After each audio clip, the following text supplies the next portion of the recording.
Informate en ecomedios.com. Seguinos en Twitter, @ecomedios1220.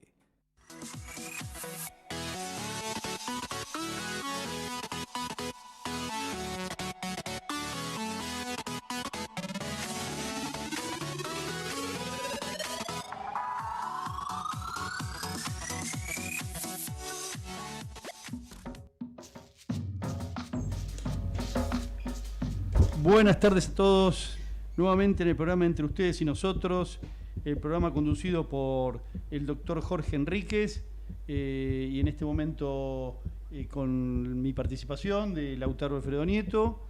Nuestro querido Jorge va a conducir el programa desde Uruguay, país hermano donde está haciendo unas clases magistrales en la Universidad Católica del Uruguay, así que en cualquier momento lo vamos a tener con nosotros. Lo tenemos a Jorge, me parece, Lautaro. Hola Jorge, ¿me escuchás? Hola, ¿qué tal? ¿Cómo les va, Lautaro? Gracias por la presentación y gracias por lo bien que lo estás haciendo. Bueno, no es novedad, pero sí, efectivamente estoy acá con un tema de unas actividades académicas en la Facultad de Derecho de la Universidad Católica Argentina, uruguaya, con gente de la Universidad Católica de La Plata y gente también de la Universidad de Montevideo, la Universidad Nacional de Montevideo, que es estatal.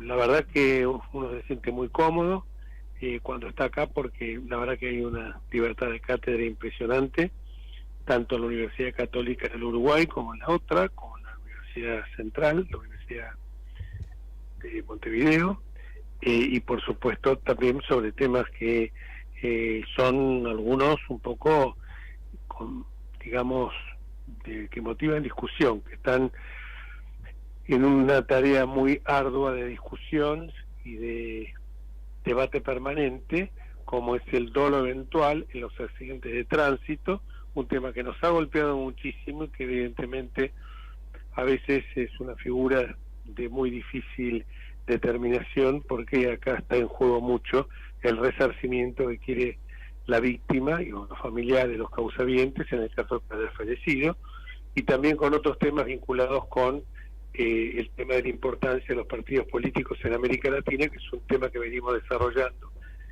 juntamente con la gente con la Unión de Partidos Latinoamericanos.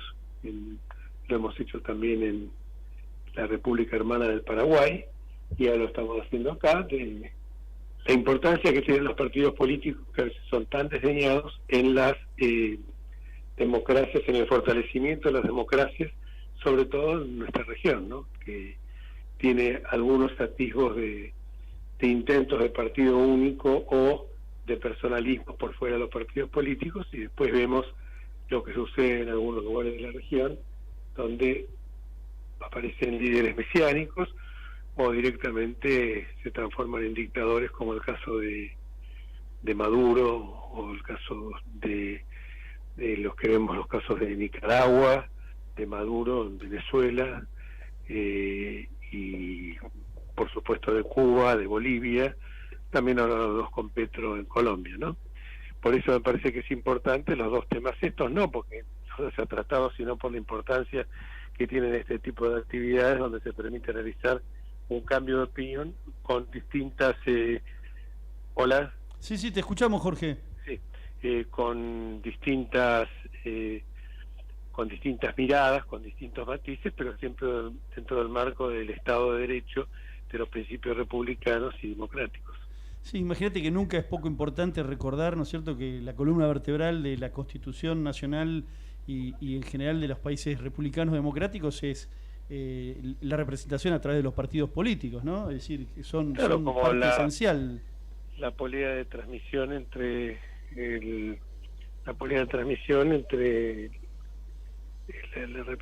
los ciudadanos y el poder, o sea, sobre todo cuando son mecanismos de democracia representativa, como es el nuestro, o bien de democracia con ciertas, por supuesto, figuras de democracia semidirecta, ¿no?, o directa. pero básicamente son regímenes como el nuestro, que son regímenes con un presidencialismo muy fuerte, ¿no? Entonces creo que este tema es muy necesario discutirlo, porque a la hora de formar los equipos de gobierno muchas veces aparecen improvisaciones, fruto de que no hay atrás una fuerza política vertebrada, que permita que cuando se accede al poder estén, como nos ocurre en Inglaterra, que hay un gabinete en las sombras del partido opositor siempre, entonces que incluso tiene participación en la Cámara de los Comunes. Me parece que eso es y bueno, y siendo la realidad nuestra, veo con bastante, bueno, vista la realidad de los amigos y hermanos uruguayos con los que he hablado, es claro que todos ellos son contestes en que hemos alejado el fantasma de la corrupción, el fantasma del autoritarismo, el fantasma de un populismo que nos iba a conducir a Venezuela, que miran con cierta simpatía y también con curiosidad, y diría con un poco de incertidumbre al próximo gobierno, pero por lo menos, como me dicen muchos, se va a dejar de robar, y eso me parece que para ustedes los argentinos, que tengan un gobierno que no sea corrupto, ya es muy pero muy importante. Los primeros pasos, yo a veces estoy viendo algunas cuestiones por televisión que me parecen realmente preocupantes, porque de distintos sectores están hablando como que ya le van a poner palos en la rueda de un lado, y de otro lado dice, atención, que le van a poner palos en la rueda, ¿cómo van a hacer ustedes para frenar esto? ¿Podrán llegar a terminar el gobierno? Y yo la verdad que me asombro, porque todavía no pasa, esto empezó a las 48, 72 horas de haber ganado Milei las elecciones. Por Dios, seamos un poquitito más serios. No le hagamos el cargo gordo al kirchnerismo, que está permanentemente saboteando esto.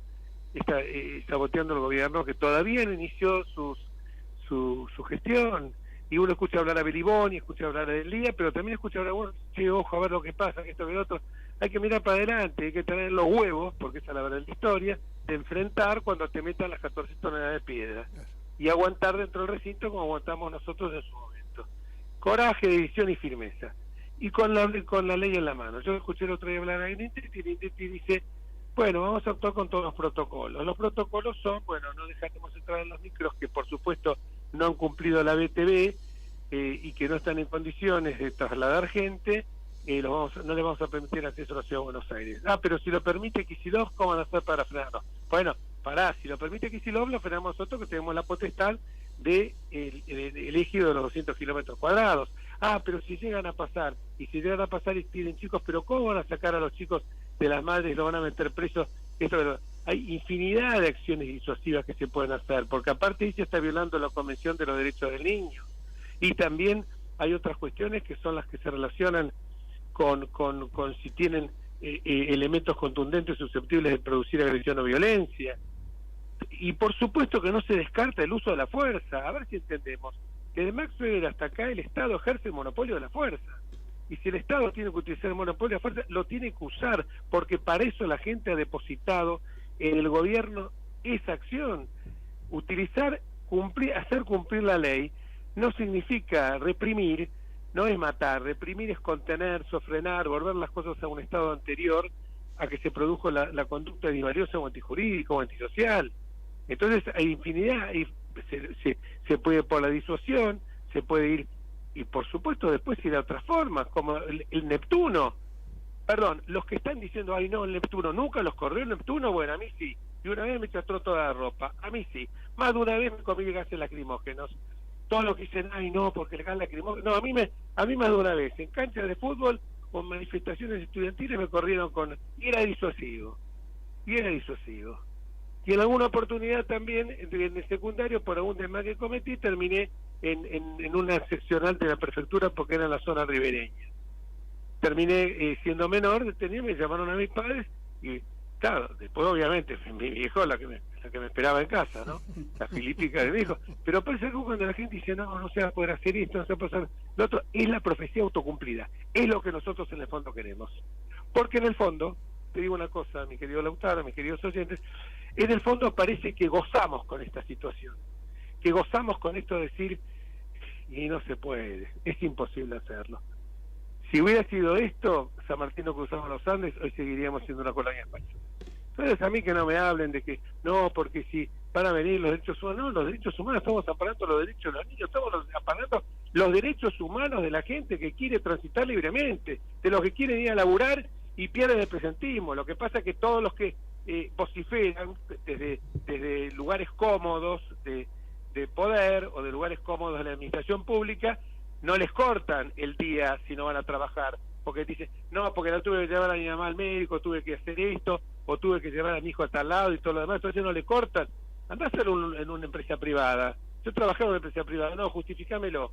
Ya en una empresa privada, en un banco oficial es trabajar y tienen que justificar la llegada tarde. Entonces esta gente que no participa de los temas del común de los mortales no sabe lo que es cuando te agarra un piquete, porque cuando te agarra un piquete, llegás tarde al laburo, cuando es un laburo serio, privado o estatal serio, te cortan el día y te dicen, no, mira, te descuento el día porque llegaste tarde. Y te tenés que comer porque hay una ley laboral que sí lo permite. Entonces, es así la historia. Y el tipo, o si no, la persona que pierde un tratamiento, una consulta médica que a lo mejor significaba o una operación. ¿Cuántos casos de estos ha habido? Entonces, a mí que no me vengan con que, ay, no, porque no se va a poder hacer, porque nosotros hemos confundido autoridad con autoritarismo. Y la autoridad hay que ejercerla. Si nosotros queremos vivir con orden, tenemos que someternos a la ley. No hay tutía. O sea, esto es así. Sí, así en cualquier parte del mundo, menos en la República Argentina, donde la anomia es moneda corriente. Disculpa que a lo mejor no se pone el autor un poco... No, al contrario, pero vos pensás... Escucho hablar a periodistas que están a favor de mi ley. Y no, pero esto no se va a poder hacer. Le preguntaban a Grindetti, y Grindetti le explicaba, y no se avanza ni si esto... La ley, hermano, la ley. A ver, ¿qué parte no entendés? Hay una Constitución Nacional y la ley está en su consecuencia. Paremos la música, porque si no estamos... ¿qué es lo que queremos? Seguir. Parece que si tenemos un regodeo con estas cosas de que no, porque a ver si hay un muerto, a ver si hay un... No, nadie está deseando un muerto, desde luego que nadie está deseando un muerto. Vos lo recordaste a San Martín, ¿no es cierto? Y entonces es lógico también recordar la famosa frase de que es imposible, pero es imprescindible. Lo que yo voy a hacer es imposible, pero es imprescindible. Es imprescindible, seguro. Es imprescindible. Así que digan que es imposible, que lo digan, no importa. Como para mí es imprescindible, lo voy a hacer igual. Y lo que pasa es que de un lado terminás a Billy Boni, con que a este gobierno le va a hacer la vida imposible, lo vamos a matar, le vamos a hacer esto. Y del otro lado, los que tendrían que defender, iba a ser muy difícil, porque no se puede hacer. Por suerte escuché a Grindetti, el jefe de gobierno de Buenos Aires, el jefe de gabinete de Buenos Aires, ayer explicar con suavidad, y dijo, tuvo una serie de protocolos, pero lo he visto yo, el proyecto que a mí me trataron de fascista, de regulación de las manifestaciones públicas, lo copié directamente de un régimen absolutamente democrático como es el régimen francés. Y del régimen y de las leyes de Alemania, obviamente, posteriores a la de la época, no sé si de John o de Angela Merkel. Pero eran normas que establecían que si vos querés hacer una manifestación tenés que avisar con 24 horas. Que hay un responsable en Madrid, lo aviso en la Plaza del Sol, por favor. Tenés que tener un responsable. Ese responsable le metía una multa de 200.000 euros si no lo cumplía. Y si no lo cumple, lo corre la policía. Y yo vi correr a la policía con palos, con Neptuno y con gases. Y nadie dijo, violan los derechos humanos. No, porque hay otro sector que los está violando también. El que, vuelvo a repetir, no te impide ir a laburar, no te impide estudiar, perdés un examen, perdés un día de laburo porque tenés que hacer un trámite o porque es un tratamiento oncológico, porque no te o porque no te pueden operar y la operación no se puede reprogramar. Entonces esto es, la verdad que a veces uno dice, porque este es el problema más grave que hoy está viendo todo el mundo, porque se sabe que viene un ajuste, porque el ajuste o lo hace el gobierno o lo hace el mercado. No, acá no hay una tercera posibilidad. No hay una tercera posibilidad. Acá hubo muchos años de farra y algún día, viste, la copa de champán hay que pagarla y la fiestita alguno la tiene que pagar. Pero es que lamentablemente es el gobierno saliente el que nos empuja esto. No es que que es el gobierno saliente el que nos empuja. Por supuesto. O sea, la gente... Hay 5.500 millones de letras de 5.500 millones de letras en dólares, del ELIX, pero en dólares. Es una joda esto. No, el famoso dólar futuro. Están editando el mismo dólar futuro que hicieron en el año 2015, muy parecido, no es exactamente igual, pero más o menos, con obligaciones a 6 meses, a tasa cero. Es decir, y encima tenemos a un precio regalado, o sea, lo mismo que hicieron, el mismo para impedir que pueda haber libre cambio, etcétera, etcétera.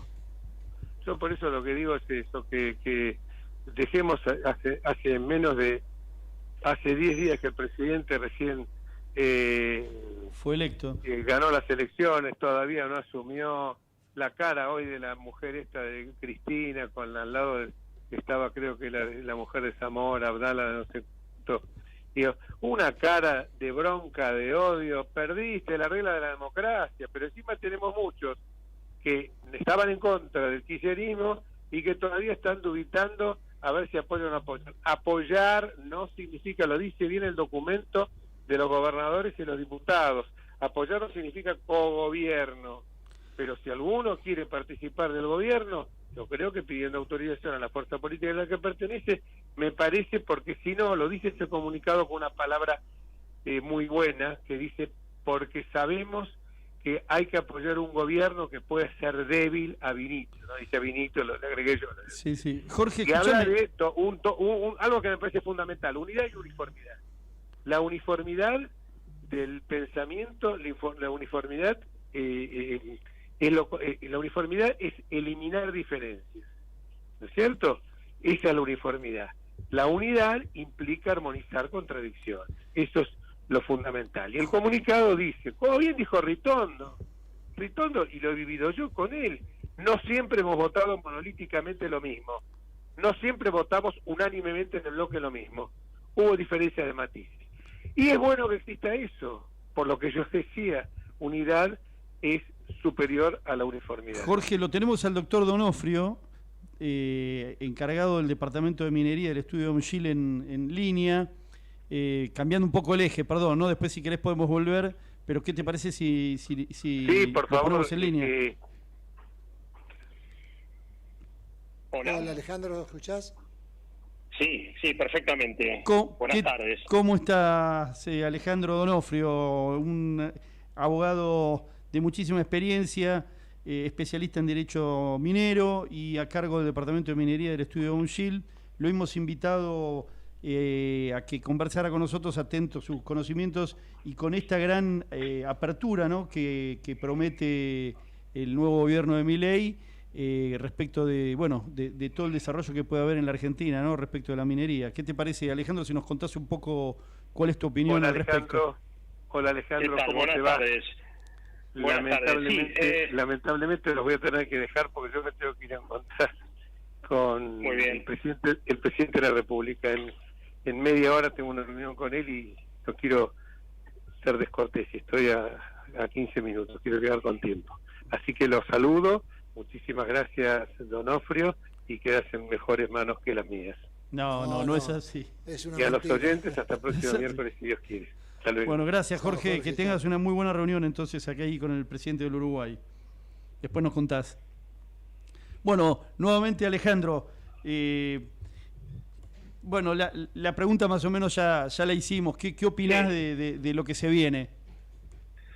Bueno, mirá, en la industria minera, a diferencia de otras industrias que han tenido un montón de regulaciones en los últimos 30 años, diría que desde la sanción de la Ley de Inversiones Mineras en la época de Menem, en el año 1993, hace 30 años que tenemos un marco jurídico estable. O sea, ha habido diferentes gobiernos, el gobierno de Menem, de la Alianza, gobiernos kirchneristas, gobierno de Macri, y ninguno ha tocado lo que es el régimen de inversiones mineras y todo el régimen minero argentino en general, lo cual es mucho para decir, ¿no? Con lo cual el próximo gobierno lo que debería hacer es, obviamente lo que traba el desarrollo minero es el control de cambios, flujo de capitales, el no poder pagar dividendos al exterior, no poder importar maquinaria, insumos. La industria minera tiene montones de siras estas paradas. En fin, hay que seguir manteniendo. No te escucho, Además, se cortó un poquito, perdón. Sí. Me decías que hay que seguir manteniendo, perdón. No, hay que seguir manteniendo el mismo esquema de inversiones, ajustando el tema cambiario, obviamente, que es lo que frena no solo la industria minera, sino las demás industrias, ¿no? Petróleo, gas, todo eso, hay que mantener el mismo rumbo que lo que fue la minería en estos años, ¿no? Alejandro, yo me acuerdo que hace unos años, conversando con vos, incluso cuando asumió el gobierno actual de Alberto Fernández, en algún momento me habías comentado que había un proyecto nuevo o de mejoramiento de la industria minera. ¿Qué pasó con ese proyecto que aparentemente era mejor? O sea, bueno, ha habido desde hace varios años, ya desde que estaba Culfas, mirá lo que te hablo, varios proyectos de lo que se llama blindaje para inversiones, ¿no? Que implicaban la industria minera y otras áreas también. O sea, que alguien venía con un proyecto de inversión de 500 o 1.000 millones de dólares, por ejemplo, y durante un plazo que en general era de 30 años, vos tenías blindado la inversión. O sea, no te podían cambiar el régimen de control de cambios, las divisas, o sea, toda la parte impositiva y tampoco regulatoria. Eso fue y vino muchas veces, he visto un montón de proyectos, pero bueno, finalmente quedaron en la nada. Era una manera de decir, bueno, cambia el signo político del gobierno, viene un gobierno que regula toda esta industria y vos tenés una empresa que ha invertido, no sé, 5.000 millones de dólares en una mina en San Juan, o sea, que no le cambian las reglas, porque son proyectos a 30 años, que es la vida útil de una mina, por ejemplo, metalífera, y querían estar protegidos, ¿no? Esto en un país normal no es necesario hacerlo, pero bueno, en la Argentina, visto los vaivenes que ha habido, la industria pedía esto, pero finalmente no se logró. Yo cuando la consulté hubo varias charlas que dieron los referentes de La Libertad Avanza, Juntos por el Cambio, etcétera, antes de las elecciones, exponiéndole a la gente como nosotros que somos profesionales qué iban a hacer, y bueno, la gente de La Libertad Avanza, lo que dijo Rodríguez Chirilo, que es el nuevo secretario de Energía, es que va a haber plena libertad, con lo cual no hay necesidad de blindar ninguna industria ni nada. Esa es la visión que ellos tienen, que va a estar todo en igualdad de condiciones para que nadie pueda venir a pedir un régimen específico para determinada industria. Pues mañana, dijo él, bueno, mañana vienen los del vino que quieren protección, mañana vienen otros, en fin. Esa es un poco la visión que tienen ellos, ¿no? Que está bien, o sea, pero bueno, la Argentina viene de como digo, de vaivenes de un lado al otro, un péndulo. Bueno, ojalá que logren generar la confianza en los inversores, ¿no? Con esas ideas, a pesar de que no existe ese régimen, digamos, de protección, pero sí una política bien encaminada y diseñada para generar confianza, ¿no? Que parece que es lo que viene a proponer Milei, ¿no? Reglas claras, una economía abierta, competencia, en fin. Ojalá que generen esas inversiones. ¿Y vos dónde pensás, y vos que estás al tanto, vos qué opinás respecto de cuáles van a ser, si ya sabés, si hay en carpeta proyectos interesantes, que vos tengas algún conocimiento? Hoy justamente en uno de los diarios de mayor circulación argentina salieron 3-4 páginas respecto del desarrollo de la minería en Argentina. No sé si alguna fecha importante porque sacaron ese artículo. Lo que se viene, bueno, la Argentina en tema minero, especialmente en el litio, viene muy fuerte. Te diría que es la industria en la cual la Argentina está a nivel mundial número 1, digamos, en expectativa. Argentina tiene el 9% de las reservas mundiales de litio. Adelante lo tenés a Chile, que tiene la principal reserva de litio, Australia, y después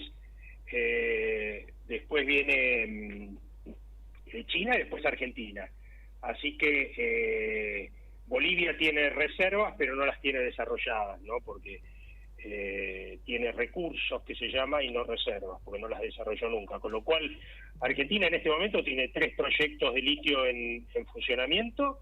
Se estima que este año va a exportar cerca de 60.000 toneladas de litio por $1.000 millones. Lo que pasa es que esto hay una proyección para el 2025 de 300.000 toneladas de litio. Estamos ahora en 60, 300.000 toneladas de litio, al precio del litio actual más o menos son $9.000 millones de exportaciones, lo cual ya tiene otro color, ¿no? Así que hay... Sería como una explosión de ingresos. Hay 34 proyectos en diferentes etapas de desarrollo, aparte de estos 3 que tenés en producción, tenés 34 en el pipeline, que es lo que decimos, que están a la cola, con lo cual en algún momento todos estos proyectos se han invertido $5.000 millones en los últimos 2 años, empresas chinas, americanas, todo el mundo comprando proyectos de litio. El último proyecto que se vendió de Pluspetrol son $1.000 millones, otro que compraron los chinos de Ganfeng en también 900 y pico millones de dólares, o sea que hay un montón de cosas que se van a tener que producir en los próximos 2 años. Esto significa empleo para las 3 provincias que lideran este desarrollo, que son Salta, Jujuy y Catamarca. Infraestructura, me imagino que también, ¿no? Caminos, puentes, bueno, pueblos enteros. Hay que poner caminos, hay que poner principalmente, llevar energía a estos lugares, algunas electroductos que están digamos en estudio. También hay algunos que proponen utilizar energía solar, porque estos están a 3.000, 4.000 metros de altura, algunos proyectos, y bueno, es muy difícil llegar con una línea de alta tensión. Entonces pones un parque solar ahí pegado al proyecto, es otra alternativa, ¿no? Qué bueno todo lo que contás, Ale, porque la realidad es que digamos, hay como un renacer, ¿no?, del norte argentino, y en general, digamos, es una muy buena noticia para esa idea de que estamos condenados al éxito, ¿no?, por la cantidad de recursos que tenemos y los empezamos a poner en funcionamiento. El tema es ¿qué le queda a la Argentina? O sea, de todo eso, ¿no? Porque las empresas se llevan el mineral y ¿qué ganancia nos dejan? Si podés explicarlo. Lo que pasa es, bueno, siempre uno se focaliza y toda la prensa de alguna manera crítica, ¿no?, de la industria minera habla del 3% de la regalía minera que cobran las provincias, ¿no? Que es baja si se considerara que eso es lo único que pagan. Lo que pasa es que vos tenés pues todas las ganancias, ingresos brutos, todas las contribuciones patronales de todos los empleados, en fin, esto se hizo una comparación de lo que es porque Chile tiene, por ejemplo, una regalía minera que va del 6 al 40% más o menos. Pero cuando tomás la carga tributaria total de Chile, está en el 44% y Argentina está en el 43%, o sea que es prácticamente la misma. Cuando tomás toda la carga tributaria, o sea, los impuestos que le deja una empresa minera en la Argentina y en Chile son iguales, a pesar de que la regalía minera en un caso es del 30% por una ley nacional que le fija un tope, que es la ley de inversiones mineras, y en Chile es flotante y, como te decía, puede llegar hasta el 40%, ¿no? Así que bueno, le dejan de todo lo que producen el 43,4% a la Argentina.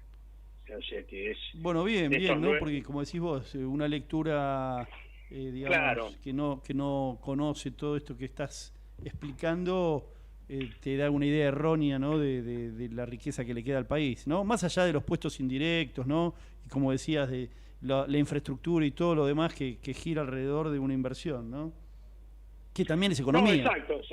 Sí, lo que pasa es que, bueno, en este tema del litio la Argentina se tiene que apurar porque se habla, yo he estado en casi todos los congresos que se hacen, se habla de una ventana de 10 años, o sea, por 2 motivos. Primero, porque China está avanzando mucho en lo que es la industria del reciclado de baterías, que los autos se van a, una vez que dejan de usarse, se va a reciclar la batería de los autos en gran medida, y aparte por el aumento de la producción mundial de litio, con lo cual en 10 años, digamos, el gran negocio que es el litio no va a ser tanto, con lo cual la Argentina tiene una ventana para empezar a generar y a vender, a ser confiable para porque hay que ser confiable como proveedor del insumo, ¿no?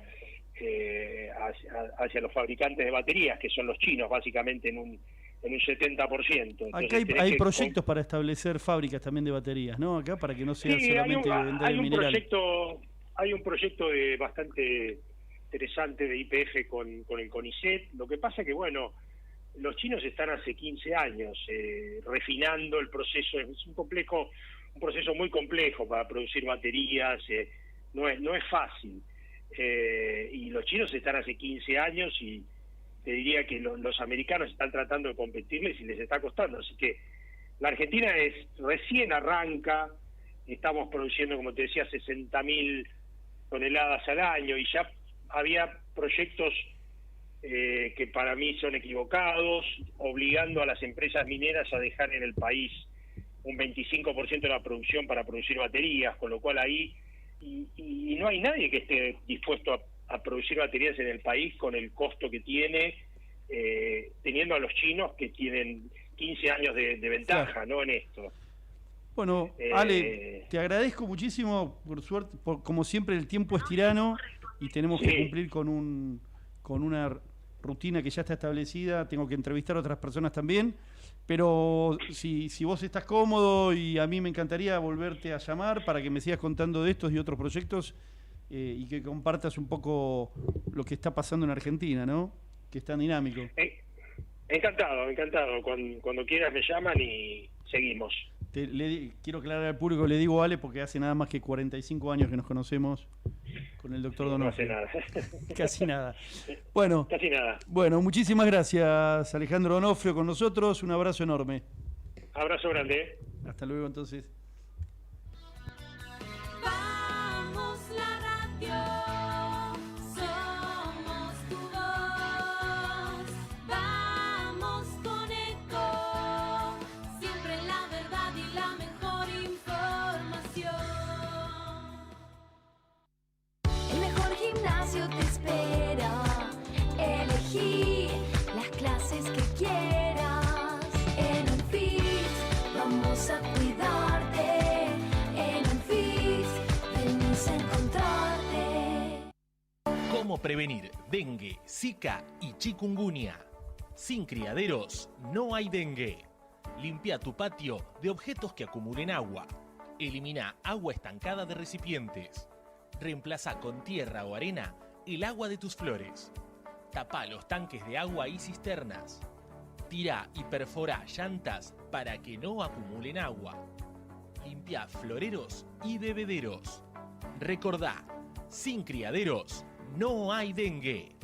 Intendencia Menéndez. Informate en ecomedios.com.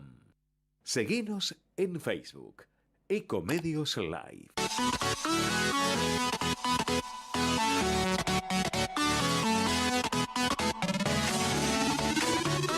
Escribanos en tu ciudad. Nuestro consejo es prevenir problemas. Colegio de Escribanos de la Ciudad de Buenos Aires. Consejo Federal del Notariado Argentino. El Colegio Profesional Inmobiliario auspicia este programa. Colegio Profesional Inmobiliario, cada vez más profesionales. ¿Conocés los planes de salud de Andar, la obra social de los viajantes vendedores? Planes para empleados en relación de dependencia, monotributistas y particulares. Solicita un asesor comercial al 0810-345-0184.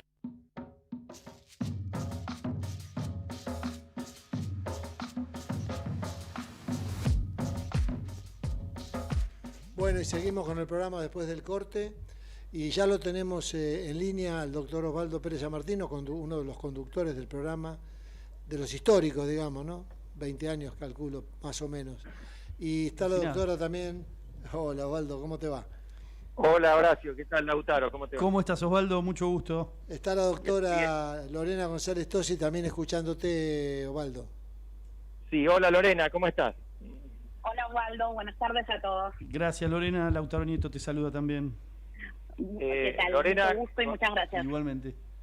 La doctora Lorena González Tosi es una destacadísima constitucionalista y la convocamos en esta oportunidad porque es una de las personas que más conoce sobre el juicio político en marcha contra la Corte Suprema, porque lo ha seguido muy de cerca, ha trabajado en el asesoramiento de un bloque de la oposición, y bueno, como se ha firmado ayer el dictamen de la Comisión de Juicio Político, que si no recuerdo mal, por un voto, exacto, por un voto, logró la aprobación del dictamen de mayoría que impulsa la acusación y pasa ahora al plenario de la Cámara de Diputados. Bueno, queríamos preguntarle a ella, bueno, cómo ve lo que está pasando y qué perspectiva le ve a este procedimiento. No hace falta que nosotros digamos nuestra opinión, porque es bien conocida, que es bochornoso, pero ella lo va a explicar quizá con mejor técnica.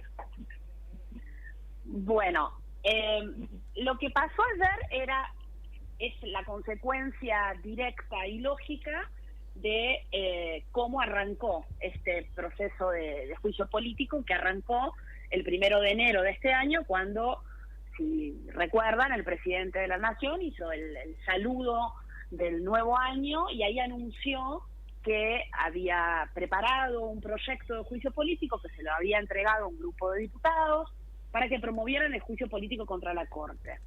Y este juicio se dispara... Perdón, Lorena, perdón, te interrumpo por esto. Es muy importante lo que vos estás destacando, porque quizás con el devenir del tiempo... Uno se olvida.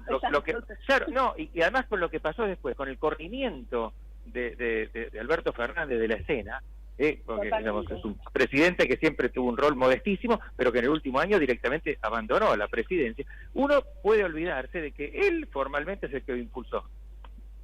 Hay una foto muy ilustrativa cuando él entrega, como si fuese una carpeta bastante voluminosa, y están Valdés y la diputada Gaylar, el diputado Valdés y la diputada Gaylar, en enero diciendo, bueno, he instruido, he entregado para que promuevan este pedido de juicio político. Sí. Y el objetivo, o el disparador fue, si ustedes también recuerdan, nuestros años son bastante vertiginosos, pero el año pasado, hacia el fin del trimestre del año pasado, la Corte fue resolviendo algunas sentencias que al Poder Ejecutivo especialmente le resultaban incómodas, le molestaban. Entonces, esas sentencias en donde el Estado Nacional había producido sus defensas de una manera bastante torpe y había perder determinados juicios ante la Corte Suprema les activó este mecanismo distorsivo de usar el juicio político para hacer qué cosa, para someter a la Corte a este procedimiento de enjuiciamiento de su legitimidad para resolver sentencias y cuestionar decisiones judiciales. Yo me estoy refiriendo sobre todo a dos que van a ser muy reconocidas por todos. La primera es la denominada causa Consejo de la Magistratura, cuando en esa causa, que es una causa que llevó muchos años en la Corte, cuando la Corte dicta sentencia y declara la inconstitucionalidad de la última ley, tiene que ir a la ley inmediata anterior, y por la ley inmediata anterior, la presidencia del Consejo de la Magistratura, esa ley que hoy es la que está en vigencia, le corresponde al ministro Rosati. Pero antes de dictar esta sentencia, la Corte le había dado un plazo al Congreso. Le había dicho, en 120 días deben dictar una nueva ley del Consejo de la Magistratura. Pasaron los 120 días, el Congreso no dictó la ley, y entonces la Corte tuvo que resolver.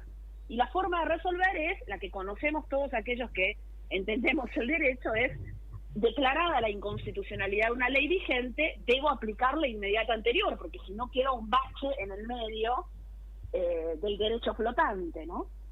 Y esa ley inmediata anterior era la que genera, que es la actualmente, que dice el presidente de la Corte es el presidente del Consejo de la Magistratura. Claro, porque nos puede acá, parecer... Lorena, sí, acá la Corte, digamos, fue más allá de lo que muchas veces hace. No solo declaró la inconstitucionalidad, sino que frente al incumplimiento del Congreso de sancionar la nueva ley de acuerdo a los parámetros fijados en su sentencia, estableció el remedio, porque si no, hubiera sido una sentencia meramente declarativa. Totalmente, pero aparte está muy bien lo que apuntás, porque el tema, ¿para qué sirve el Consejo de la Magistratura? Es el organismo a través del cual se seleccionan los jueces que no son jueces de la Corte y se ejerce el control de disciplina sobre los jueces que no son los jueces de la Corte. Entonces, si yo tengo al organismo que me va a generar jueces y que me va a controlar la disciplina de los jueces desactivado, porque el Congreso no dicta la nueva ley, yo tengo un problema de acceso a la justicia y de funcionamiento del Poder Judicial. Y la Corte es responsable también por eso cuando dicta las sentencias. Ahora, el problema es que la ley anterior no les gustaba, pero eso no es algo que pueda elegir la Corte. Esto lo digo porque cuando inician los procesos, los pedidos de juicio político, una de las causales es asignarse su carácter de presidente de la Corte, haber dictado esa sentencia para luego terminar siendo presidente de la Corte. Esto es una consecuencia del régimen vigente y de no haber dictado esa ley. Esa es la primera sentencia que les molesta.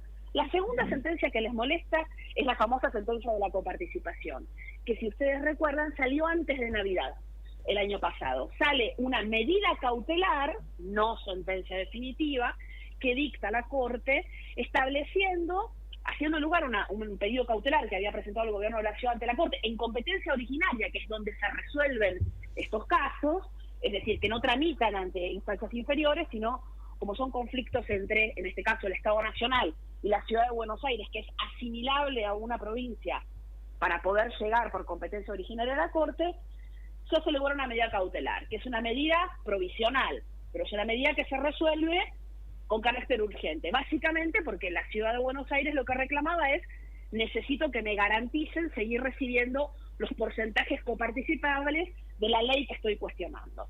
La Corte dicta esa medida cautelar en diciembre, antes de Navidad, y el problema que tiene el gobierno es que como es en competencia originaria, solo la Corte resuelve este caso, no tiene una instancia superior para apelar. No puede plantear un recurso de apelación. Tiene que cumplir con la sentencia. Y si ustedes tal vez recuerden, antes de Navidad, otro de los anuncios de Alberto Fernández fue: yo no voy a cumplir con esa sentencia. Sí, así lo dijo. Yo con esa sentencia no voy a cumplir.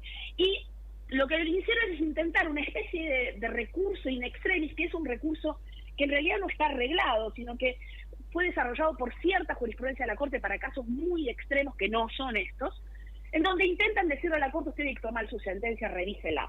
Cosa que procesalmente no corresponde, ese recurso no se intenta. Y paralelamente recusan a los jueces de la Corte. Se entiende lo que estoy diciendo, ¿no? Misma Corte dicta una sentencia en competencia originaria que no se puede revisar, no porque la Corte diga no se puede revisar, porque ese es el diseño procesal. Y de paso, también digo, estos jueces no tienen que resolver. En el fondo, nosotros siempre tenemos que pensar que la estrategia es: quiero elegir a mis jueces, que es una estrategia inconstitucional, es una estrategia antirrepublicana. Y viola el principio fue natural. No. Totalmente, yo no quiero que me juzguen los jueces de la Constitución. O dicho, vamos a ser más caritativos, voy a dejar que me juzguen los jueces de la Constitución si dicen lo que yo quiero, si me dan la razón. Ahora, cuando no me dan la razón, los tengo que destituir, los tengo que correr del medio, tengo que elegir a mis jueces. Hago esta figura porque es la que permite entender por qué un procedimiento absolutamente disparatado como el que se desarrolló durante 11 meses en la Comisión de Juicio Político termina de una manera bastante bochornosa ayer con un dictamen de mayoría que es solamente un consejo para la Cámara, porque después esto pasa a diputados, y en diputados hay que tener 2/3 para verdaderamente acusar, con causales disparatadas que en realidad esconden esto: me molestan las sentencias. La tercera sentencia que les molesta con carácter retroactivo es la sentencia del caso Muiña, es el famoso caso del 2x1 aplicado a procesados y condenados por delitos de lesa humanidad. Es una sentencia que se dictó en el año 2017. ¿Por qué la reviven ahora? en los pedidos de juicio político, porque esos pedidos habían ingresado en el año 2017 como consecuencia de esa sentencia. La Comisión de Juicio Político estuvo dormida todos estos años, nunca pasó absolutamente nada. Entonces, para tapar que el derivado era, el motor era, ahora me molestan las sentencias actuales, revivo pedidos de juicio político que quedaron ahí flotando del pasado. Y en Muiña lo que se cuestiona es la forma en que resuelven los jueces, por alegar que esa es una forma equivocada de entender el derecho. Y esto es muy importante porque no puede entenderse mal desempeño porque a mí no me guste la doctrina o la forma en la que un juez resuelve. Porque vuelvo al mismo punto de partida. Si no me gusta, es inconstitucional, es inválido. Si me gusta, es perfecto. Mira, a propósito de ese ejemplo. Sí, perdón. A propósito de este ejemplo, Lorena, a mí no me gusta la sentencia posterior, Batalla. No, a mí tampoco, por supuesto. Y sin embargo, no se me pasaría por la cabeza pedir el juicio político de los jueces que dictaron esa sentencia, porque interpretaron el derecho de esa forma. Porque uno entiende cómo se argumenta y cómo se interpreta el derecho. Ahora, acordémonos que yo puedo juzgar a los jueces por el contenido de la sentencia por prevaricato y por error inexcusable. Ahora, acá no hay error inexcusable, acá no hay un abandono absoluto del conocimiento del derecho. Acá esta es una solución posible. Hay soluciones jurídicas, doctrinas jurídicas que nos pueden gustar más o menos, con las que podemos estar más de acuerdo o menos, pero yo no puedo decir que la estructura del razonamiento sea equivocado. Lorena, perdóname. O que sea imaginable. Sí, perdón. Claro. No, te quería preguntar sobre esta maniobra que hicieron últimamente de reemplazar a algunos miembros de la comisión. Bueno, también.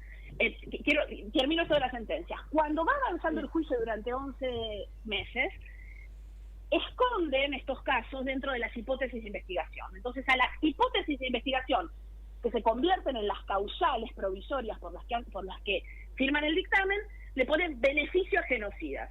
Entonces ahí adentro meten las sentencias. A otra le ponen Consejo de la Magistratura. Ahí adentro ponen el juicio del Colegio de Abogados de la Ciudad de Buenos Aires. A otra le ponen coparticipación. Entonces ahí adentro meten el juicio, como para que uno no lo vea. Y esto termina 11 meses de 24 reuniones que se han transmitido y uno ha visto, con una serie de irregularidades enormes, con testimonios de supuestos testigos expertos que eran periodistas que venían a contar las notas que habían publicado. Ese era un testimonio experto. Un periodista que había escrito una nota y venía y contaba la nota. Y termina con algo bastante penoso. Siempre todo el oficialismo lo ganó por un voto. Siempre fueron 16 contra 15. El 7 de noviembre se había convocado una reunión. Los jueces podían presentar su descargo por escrito y también en forma oral. 2 jueces presentaron en forma escrito, que fueron Rosati y Rosenkrantz, y los otros 2 jueces no eligieron. Esto es una opción que a uno le da el reglamento, que a los jueces les da el reglamento, no de la comisión. Y ese día, eso también se televisó, como se había descubierto el día anterior, a partir de la detención y la confesión de Sancheta, las actividades de espionaje ilegal que involucraban, por ejemplo, a miembros de la comisión, o que estaban nombrados o mencionados, esa noticia de un agente extraño de espionaje que vendía información sobre jueces y donde aparecían ciertos miembros y diputados del oficialismo, hizo que esa reunión durase minutos. Está grabado esto. Entran, se sientan, dicen no, los jueces no vinieron a formular su descargo en forma oral y salen corriendo. Sí, ¿Para de qué acuerdo. hacen eso? Para que no hable ningún tipo de diputado. Y después pasan, dicen ya estamos en comisiones de dictaminar. La idea era no reunirse y no definir nada antes de las elecciones. Entonces intentaron este cuarto intermedio antes de las elecciones. Pasan las elecciones y ahí ocurre algo que es lógico. Aquellos que estaban subidos a esta epopeya de vamos a enjuiciar a la Corte, se desarticulan esas mayorías. Sobre todo un grupo de diputados que respondían al entonces Frente Renovador. Entonces el lunes, antes de la reunión del martes, reemplazan 6 miembros de la comisión, 6 miembros que estuvieron y que formaron parte de esta comisión durante estos 11 meses, los cambian y entran 6 que no tuvieron ningún tipo de intervención ni conocimiento. Perdón, de Lorena, este procedimiento. pero para que reemplazarlos, ellos renunciaron a Claro, lo que, claro. o sea que o sea, ahí también, digamos, lo hacen con toda deliberación o sea, no son corresponsables ellos también, digamos, pretenden huir ahora de su responsabilidad, pero ellos permitieron que esto sucediera. Yo debo decir esto, que descubrí este año. Esta es una práctica que se hace, lamentablemente, ¿no? Esta es una práctica que se hace, la de ir renunciando a comisiones y irse reemplazando. Ahora, también debo decir esto, en la Comisión de Juicio Político, que tiene este rol tan importante, que es ser la antesala de una posible acusación que decida luego la Cámara de Diputados, ¿cómo hago yo para votar una acusación, un dictamen? El oficialismo presentó un dictamen de más de 700 páginas, cuando no tuve ninguna intervención y no tuve tiempo material ni siquiera de leer una hoja de ese dictamen. Entonces, ¿Vos pensás como nuestro amigo Ricardo Ramírez Calvo, que además del cuestionamiento político, ¿sería viable un cuestionamiento jurídico respecto de esto? ¿Sería una nueva causa de nulidad? Yo, el único problema que le veo a esa causa de nulidad es que del bloque de la oposición también hubo reemplazos en la última reunión. Entonces, esto lo pienso como abogada, como siempre, ¿no? Entonces ahí voy a tener un problema. Porque es una, vuelvo a decir lo mismo, es una práctica que no se debió hacer. Nunca se debió hacer. Ahora, seguramente que quien presenta un dictamen de acusación y desmantela, porque que desaparezcan 6 y aparezcan 6 al último momento, es bastante gráfico, ¿no? Pero el tema es que yo voy a tener, estoy pensando en lo que me van a contestar, ¿no? Ahora, desde el punto de vista de la estructura lógica de cómo debería funcionar, quiénes son los miembros de una comisión que tiene facultades de investigación serias, que llevó una investigación durante 11 meses, después vemos si salió bien o mal, pero durante 11 meses hubo audiencias, hubo testigos, hubo prueba que analizar y supuestamente los dictámenes de comisión tienen que hacer cuenta de esas etapas, ¿no? Es materialmente imposible que lo hagan. Pero de vuelta, las prácticas parlamentarias y esta especie de meme del hombre araña, yo lo hice y vos también, ¿viste? Hace que nos vayamos corriendo de la ley. Yo como soy legalista y formalista, creo que... Yo también, vos sabés que yo también lo soy y que por eso a veces recibo a veces hasta por Twitter cuestionamientos de un lado y del otro. Ahora me acusan algunos de ser kirchnerista o masista por algunas cosas que pongo. Bueno, pero ahí es no conocerte y no haber leído tu libro. Son las dos cosas. No conocerte y no haber leído tu último libro. Pero bueno, pero el tema es que siempre la ley incomoda, digamos, la conclusión es esta. El cumplimiento de la ley incomoda. Ahora yo te quería preguntar, porque vos decís, Alberto Fernández el 1 de enero lanzó esto, perfecto, pero ya desde el inicio se sabía que no iba a prosperar, como mucho podían obtener lo que obtuvieron ayer, que es el dictamen de comisión, pero ni remotamente van a obtener las mayorías necesarias en la Cámara de Diputados. Mira, el procedimiento... Y después en el Senado. Entonces, ¿cuál sería el objetivo? Yo lo tengo bastante claro. El 9 de marzo se tenía que resolver si era admisible o no, si tenía aviso de admisibilidad todo esto que se estaba armando, el 9 de marzo. 9 de febrero. Mirá, peor todavía. 9 de febrero. El 9 de febrero se tenía que analizar todo. Y ya ahí se vio que no tenía absolutamente consistencia esto. Se vio la maniobra. Ahora, mi conclusión es que la comisión duró también 11 meses porque fue el búnker de campaña del oficialismo. Claro. La idea es, yo tengo que tener esto vivo, aunque sea absurdo, aunque sea ridículo, aunque no vaya a ningún lado, aunque haya papelones, en la forma en la que interrogaron, que haya una exhibición absoluta de desconocimiento del derecho, las conclusiones que sacaban, toca todo. Sí. Ahí nuestro común amigo Andrés Roller manda por Twitter a veces algunas escenas, algunos videos que son desopilantes, ¿no? Y está todo en el canal de YouTube de la comisión, de la Cámara y de la comisión, para que lo vea todo el mundo. Entonces, esto había que mantenerlo vivo, es como el fuego, ¿viste? Lo voy teniendo prendido. Entonces, en función de nosotros, que somos un país muy particular y en los años electorales nos volvemos doblemente particulares, hagamos un balance, no lo hagamos, pensémoslo cada uno para adentro de lo que fue este último año. Y bueno, yo necesito una especie de ágora absurda, felinesta, pero que me permita tener eso ahí. Ahí voy a depositar depositar todas mis intenciones y esa animadversión contra los jueces que son, en definitiva, los jueces de la Corte son responsables de todo. Con esa idea, si el juez resuelve como yo quiero, es genial. Si el juez resuelve en mi contra, lo tengo que sacar del medio. Claro. Horacio y Lautaro, no sé cómo estamos con los tiempos. Usted dígame. Si tenemos 2 minutos y medio más. Bueno, gracias. Por supuesto, perdón, yo estuve dialogando. Si querés participar, Lautaro. No, he estado escuchando con mucho interés. Entonces, ¿para qué voy a participar si ustedes se están exponiendo fantásticamente? Nada más que por eso. Lorena, nos queda muy poquito. ¿Querés hacer algún comentario de cierre? Que es vastísimo lo que vos podés decir, pero en lo que nos queda. Para terminar, tal vez para terminar tu pregunta disparadora, que creo que es lo más importante para todos, a clarificar cómo es este proceso. Esto es un dictamen de sugerencia, que obviamente además se resuelve por una mayoría exigua, pero es una mayoría al fin. Pero quien decide si acusa o no, si toma como válido esta investigación sumaria que llevó adelante la Comisión de Juicio Político, es una mayoría de 2/3 de los miembros de la Cámara de Diputados.